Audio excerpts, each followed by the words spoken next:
Lesotho is a country situated in southern Africa with a population of about 2 million people. But with the El Niño weather phenomenon wreaking havoc in many African countries, Lesotho is one of these countries that has been affected. Over 700,000 of its about 2 million citizens are facing food challenges. Earlier this year, the government declared a national state of food insecurity disaster as the most severe. Meanwhile, the country has a long history of political instability, largely related to disputes among factions of the Lesotho political parties. Its citizens face not only hunger, but economic challenges too. And now joining us is News Central's Bongani Ziziba, who is live in Lesotho. Well, Bongani, many thanks for joining us. Can you give us an overview of, just an overview of Lesotho, and have you had the opportunity to speak to citizens, and what can you tell us about the country and all that it's facing?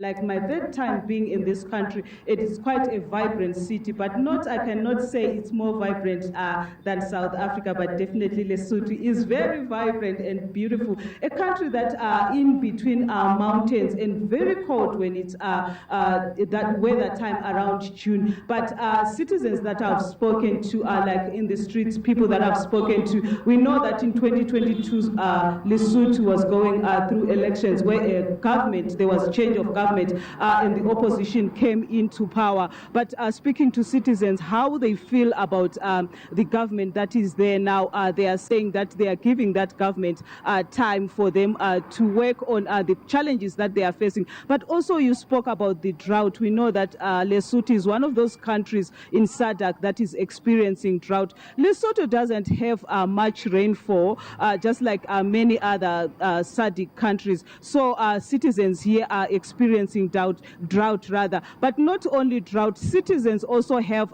social problems that they are facing. But with me, I have just citizens that are willing to speak to us. Let me just bring in Tsepiso, Tepang rather, she's a social worker, just to speak to us about what social challenges our Lesotho people are facing.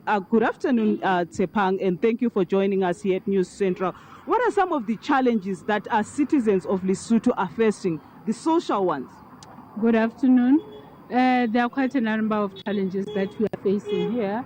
The main one being poverty, which also, tends to be an underlying factor to multiple problems that citizens here are facing.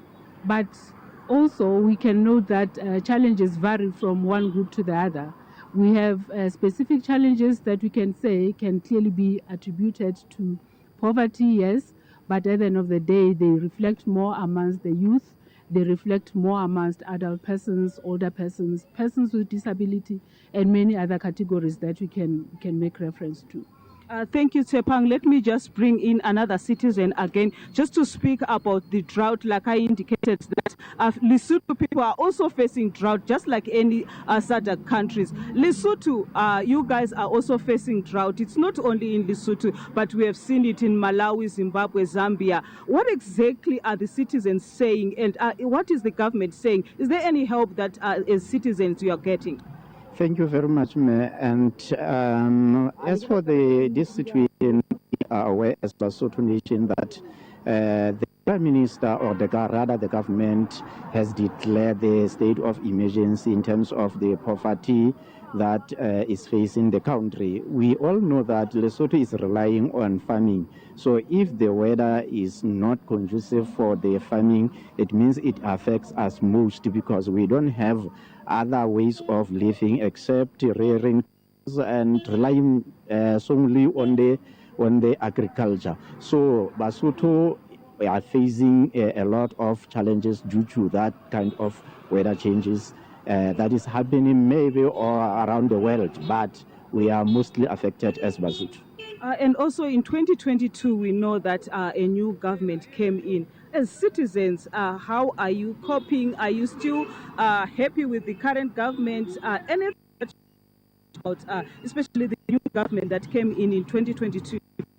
Thank you Yes, as Basotho, we may differ on this one, but most of Basotho, we are happy because if we can compare the previous years, the previous governments before this one, during this time of about 2 years, we had a changing in government. That means previously we had unstable government, but for now, at least is almost 2 years. Then we are believing that this government is doing a lot of things, although not already reaching what we want as Basotho, but we still have hope. We still hope that if the government is given more time, maybe things will change for the better as compared to a previous one.